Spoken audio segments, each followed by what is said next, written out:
In this video, I will attempt to spend $100 on street food here in Lima, Peru. Lima is an incredibly populated city. 1/3 of this nation's population lives right here in Peru's capital. Peruvian food is extremely wide-ranging, especially when you get out on the streets and try out the street food. It's totally worth doing. But can I spend $100? Well, I'm gonna find out soon. The places we're shooting today are not the most safe in Lima. That's why today we have this guy. He has a gun. Hopefully we have a safe, fun day here in Lima, and the worst thing that happens is I get way too full and I have to take a nap. In the neighborhood around me, it is dense, it is populated, there's a lot of street food happening. It is a Sunday. It is a perfect day to hit the streets. Let's get moving. Boom, I've spotted my first victim behind me right here. Causita de pollo. Well, pollo definitely means chicken, but causita, it's a smaller version of a causa. What is that? That's, I was wondering too. I'm gonna order one now and show you exactly what it is. Buenos dias. Buen día, hoy le vamos a tener el mejor plato de entrada de todas las comidas peruanas. Es la causa. So the first sauce is a rocoto sauce. It's more like a puree. It's not really that spicy in my opinion. This, they say, is picante. Since I'm a pale lad, they say it's spicy and they think I can't handle spice. To be honest, I've not found the food in Peru to be that spicy, so I think I'll be okay. Muchas gracias. Take a look. On the outside, that is mashed potato that has been wrapped around a bunch of fillings. It's kind of like a chicken salad. It looks full of flavor and very carby. This is a slice of black olive. Let's start with that. First bite of the day. Very nice, very olivey. I got the sauce, I got mashed potatoes, I got some of the chicken, the salad is coming out of there. I enjoy this. The mashed potatoes are very, very smooth, savory potato. The inside, the chicken part, is very nice. There's some texture, there's some crunchiness, but mostly there's a lot of spice because I put a lot of that picante sauce on there. Wow, take a look at this guy. Mango truck. He's got a microphone over his mouth. It's like Mad Max in the streets over here. But instead of being scary like folks in Mad Max, he's trying to sell mangoes. All right, I'm gonna take another bite. You wanna hit it with some spice. It's spicy, but still very enjoyable. This is 5 soles. This is a rough start. We're trying to spend $100 today. Can I do it? I'm not so sure. This isn't ready to eat food, but it's interesting. There's different ingredients they have here in Peru that you won't find in other places in the world. For example, this is just the cactus part, and it's flippin' huge. I did have cactus tacos when I was in Mexico. Here, they make it into something else. They don't put it into a tortilla. They also consume, though, very interestingly, this. I know what you're saying. What? That's what I put on my face after I get a sunburn. I know. Here, they don't just eat it, they drink it. So they will peel the outside skin off and then make a goo come out of the aloe and then put that in a drink, and the drink is very gooey. We tried it on the main channel. You'll see it eventually. We come to our second food place. This one is called papa con huevo. So that means potato with eggs. Sorry, sometimes eggs can mean something else in Spanish, like cojones. The process has already begun. It starts with potato going into a little styrofoam boat. An egg. From here, a little bit of salt. And then here, this is the very special part. That is cheese. And then she's gonna put this green sauce on top. That looks magical. I have no idea what this sauce is or what it tastes like, but I'm gonna find out real soon. And then a little bit of a second sauce. I'm told the second sauce is picante, so I want plenty of that. Muchas gracias. All right, folks, come and check this out. Papa con huevo and also queso. I'm gonna start with the egg. This is a...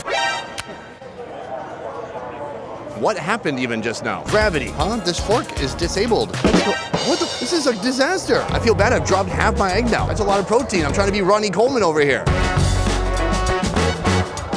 No spice at all. It tastes herby. This is a herb unique to the Andes Mountains. It's called huacatai. It kind of tastes like a hint of fresh coriander. What you got to be really careful for is the fork, because they keep falling apart immediately as soon as you put a fork in them. I like the sauce. It's creamy. It's got flavor. It's got a lot of salt. Right here, they said this bite, she saw my complexion, and she said this guy can't handle spice. A little bit of extra heat, but like a 4 out of 10. This is a fresh cheese from the Andes. It tastes fresh. It tastes pretty much exactly like paneer, but with a load of this green sauce on there. It has a beautiful, delicious, creamy, dairy-filled, cheesy flavor to it. Very rewarding. This whole plate right here, 5 soles only. We have to eat a lot more food. Let's keep moving. I don't know what just happened. I just got a free show and there was no drink minimum. Interesting. Boom, we come to our next food right here, something much more substantial. This is pescado frito. This is some fish fry. On the side, we've got salad, we've got onion, and the smell of fried fish is wafting throughout the air. This is luring me in. I cannot wait to try it out. Let's go. Hola. I've got some options. I could get salad, but I'm gonna get the fried cassava because that looks delicious. And she puts on some salad too. Oh, geez. From there, she puts on the sauce. And then fresh from the fryer, a big, beautiful piece of fish, letting the oil drip off of it. Boom. Take a look at that. One fork, and that dish is complete. Muchas gracias. I've got my food right here on a stool. I'm on a stool too. Beyond that, we have a shopping cart. What's in here? Need to wash your hands? No worries. They got some of that COVID juice for you. COVID-free for 1 day. Let's take a look at this. Let's work from the bottom up. There's a ton of onion and a ton of lettuce. On the bottom here, you can find the cassava, locally known as yuca. Cassava is one of my favorite root vegetables. Try it out. Oh yeah. The funny thing though, she fries the cassava in the same container where she's boiling the fish. So when you bite the cassava, you get a hint of the spirit of the fish. Let me put it down for easier handleability. It comes out pretty easy. It's steamy. It's still insanely hot. There don't appear to be a lot of bones. Do you know what kind of fish it is? It's purel. Purel? Purel. Purel? Fulel. Purel. Mackerel. That helps. In the local language, this fish name is very hard to say. I'm gonna go with mackerel. Cheers. Juicy, crunchy, strong seasoning. A bit fishy too. I'm fully aware that I'm eating fish in this moment. From here, I'm going to the shopping cart. I'm told this is spicy sauce. Can I put it on fish? Well, I am. What if that's where they put their out-of-date sauce? And they're like, who would take sauce from a shopping cart and eat it? What an idiot. Me, I guess? All right, let's try it. Picante sauce and some mackerel. Let's go. Spice, I taste chilies, an insane load of salt. You need to balance it with some yuca. The yuca's a little bland, but it helps you out because, man, that fish is powerful. Beyond the flavor, beyond the amount of food, the most unbelievable thing about this dish right here is that it costs 8 soles. Very affordable. Sorry, am I yelling now? Because it is so loud out here, but you guys can't tell. But imagine if it's like this the whole time in your ear. That's what it feels like here right now. After that heavy fish, I'm ready for a light snack or dessert, such as what is behind me right now. Coconut. It's not just for coconut water. It's not just for coconut oil. You can also do this with it. Let's go take a look. Here we have a few different coconut options. First of all, they will husk it for you, and you can buy fresh coconut. Right here, they have bigger strips of coconut, candied and molasses, and then they have 2 types of shredded coconut, white and brown, both candied and both looking very, very sweet. So I'm ordering 1 Blanca and 1 of these right here. Muchas gracias. This is candy from nature. It's very brown, it looks shiny and gooey. Very tough. You bite into it, it's very sweet, slightly molassesy, but not bitter at all. More like a delicious brown sugar. The thinner pieces are better than the thicker pieces because there's more candy coating. I like it. That's a kid down there who just walked by. Oh no, he's being arrested. Here, a very different flavor. Also coconut, shredded, white. It's gonna be less brown tasting and more white tasting. You can see the crystallized sugar all over on the outside of this thing. Cheers. Really sweet because it tastes a little bit like coconut oil and sugar together. Here's what this would be perfect with: coffee or something bitter. Something intensely bitter and something intensely sweet together, like me and my wife. I'm very sweet and she's the one holding the phone right now, so I will not go on. Let's get more food. Oh, another food right here that we're not going to eat, but we are definitely going to talk about. This right here is, any guesses? Any guesses? That is a guinea pig for sale, already butchered right here on the sidewalks of Lima. I love it. Now, in our main channel series, we did eat this. We tried it in the mountains, in the Andes, and it was a fascinating video. You have to check it out when it comes out eventually. It's a very unique food, not something you see every day. Guinea pigs right here on the sidewalk. Oh, if you don't like guinea pigs, you can also just get some trout. Street trout. Boom, check it out right here. I was very intrigued by this because this lady is wearing a hat that is also an umbrella. Very practical, I love it. And then I found out she's selling an alcoholic beverage. And I knew I had to stop by. Let's take a look. Hola. So I've ordered 1 glass. Inside, you can see it's foamy, it's frothy. This is fermented corn inside. She reaches down here into her bin and she pours it out just like that. Muchas gracias. Boom, here it is. I just asked, well, what intensity of alcohol does this have? I'm told it's like a beer, 12%. 12%? What kind of beer do people drink in Peru? Usually beer would have 5%. This looks like a meal and a drink all in one. Come take a look. I mean, it's like the sediment from the Amazon River in a cup. Here we go. Oh, I bet it's got maybe 2% alcohol. I don't taste like any alcohol, but it tastes almost like a thick, sweet apple juice with a hint of corn flavor. It's so thick. It's gotta be 1,000 calories a glass. In order to get drunk from this, you would have to ingest 6,000 calories. I cannot do it. Oh, we're filming her. She's like, I can film you back. A refreshing break. I'm ready for more intense, heavy food though. Let's keep moving.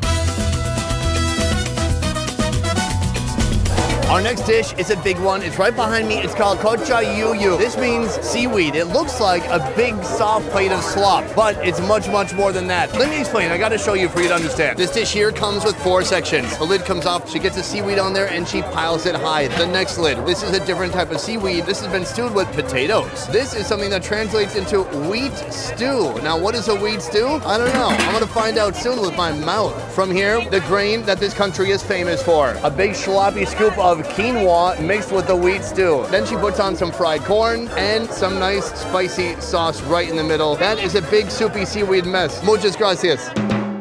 Boom, check it out, guys. Look how much everyone's enjoying this dish. It is very popular. Everyone's loving it. Where to start? Well, quinoa. It's a superfood. It's going to give you superpowers and heal you from cancer. Or it's just another grain. Oh, that is nice. Feels like beans. Seasoned, savory. I gotta be careful. That is a lot of calories. I'm told this food comes originally from the mountains, although seaweed, I'm almost positive, comes from the ocean. Let's try this out. Is this really seaweed? My instincts say, yes, probably. But it's been stewed so long, it's almost mushy. It's like a paste. It tastes like greens. It doesn't taste seaweedy. This is another type of seaweed. It's brown. That's how I know it's different. Oh, that one definitely has seafood flavor in it. That's got like that kelpy kind of chewy feel to it. Under here is what I'm told is a wheat stew with these fried pieces of corn on top. Now we finally got some crunch and some stewy goo together. Let's try it out. What's so weird is this corn. It's so crunchy and papery and hollow on the inside. Every time I eat it, I feel like I'm eating crickets and grasshoppers. A very unique plate, very affordable too. This right here comes in at 5 soles. It's savory, it's sloppy, it's fun, and people here seem to love it. One of the most fun parts about coming to a market, especially in a new continent, is finding fruits and vegetables that you've never seen anywhere else before. Yes, I know, I said fruits and vegetables. Can you believe it? Come here, let me show you this. Here, they have a special kind of corn. It looks almost black when you look at it. This is actually dark, dark, dark purple. This is turned into a popular drink. They essentially juice the corn, they boil it with pineapple skins, they put in some cinnamon and enjoy. But the next day, if you go to the bathroom and it's purple, you're not dying. It's like when you eat beets, I assume. Okay. Does that only happen to me? You guys ever eat too many beets and you think you're dying the next day? No? Okay. Purple corn, fantastic. So we just saw the purple corn, and then here I found a dish being made with that same purple corn. This is called mazamorra morada. So this is a combination of kind of a rice pudding with the purple corn. Enough talking, let's see how it's made. Basically, we have 2 containers here, and we're gonna get a little bit of both. Here we have the rice pudding. That's gonna go on 1/2 of the bowl. A large portion of that's milk, that's rice, I'm assuming sugar, and then this is what comes from the purple corn. You can see it's thick, gloppy, gluey. It's the perfect yin and yang here in Lima. She tops it with a little bit of cinnamon, toss in a spoon, and that is 700 calories of deliciousness. Muchas gracias. Check it out right here. This snack and or dessert is 4 soles. You can see it's interesting. It's obviously 2 peculiar and different ingredients. I'm told the rice pudding comes from the Spaniards, but this purple part is something that's indigenous to this area. The corn is making it sweet and it's offering a lot of color. There's also some apple in there and some pear as well to give it even more sweetness. Well, let's see how sweet it really is. Oh, it's slimy. You can taste the pears. The cinnamon goes very nicely with it. There's little chunks of fruit inside. At first, the texture threw me off, but the more I eat it, the more I like it. All right, let's try out the rice. Mushy, milky, and slightly sweet. Get that all together. Oh, look, sometimes there's giant pieces of fruit inside that are surprising. That definitely is a peach pit right there. And now it's gone. I like both flavors independently, and they're even better together. Very interesting. I've not really had a texture quite like that. It's so goopy, and it kind of slowly breaks apart in your mouth. We're 7 foods in. I'm starting to get a little bit full right now. I might try one more. I'm not gonna tell you how many dollars we're at yet. We're trying to get to 100. I will reveal at the end if we made it. This, very yummy for your mouth. We've come to our last stop right here. Oh my God, a vicious dog? Oh no, I better not put my hand by it. Oh, are you pretending to be violent, but you really just want love?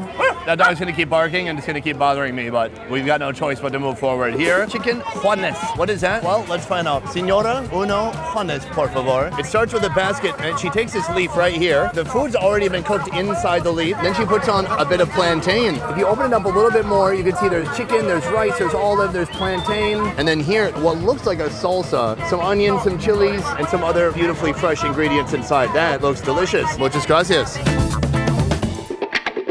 So So let me explain the fun part about Lima. Lima is like the melting pot when it comes to all the different regions here in Peru. Earlier, we tried some food from the Andes, from the mountains, but this is like jungle-inspired food. This is called a juane. So that is the chicken right here in the middle. Then there's the rice that's already been seasoned. There's some plantain, and then some kind of jungle fruit with chilies, and then we have some onion there too. I'm gonna start with the plantain.